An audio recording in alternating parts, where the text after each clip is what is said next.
Vittoria interna e aggancio in vetta per il Cisterna di Ulderico Campagna, che nel derby pontino con l'Agora Latina vince per 3-1, agganciando il Rora Vodice Sabaudia in vetta al girone I di prima categoria. Cisterna che parte subito forte creando la prima occasione al minuto numero 10, poi Yuri Lupirati ad avere l'occasione poco più tardi, azione che si ferma.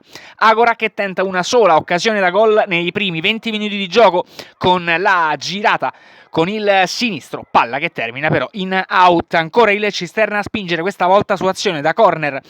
Conclusione dalla distanza che termina alta sopra la traversa. Il vantaggio dei biancocelesti arriva al minuto numero 41 con il colpo di testa di Ponzo che mette il pallone alle spalle del portiere dei nerazzurri. 1-0 all'intervallo.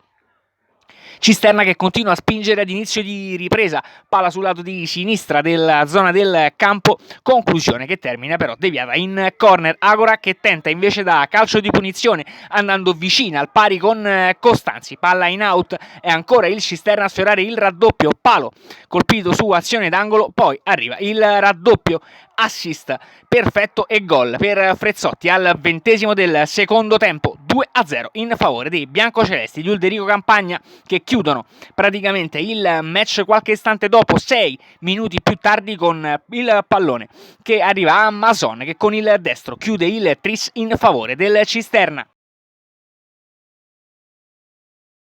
Infine il gol di Costanzi per il 3-1 finale.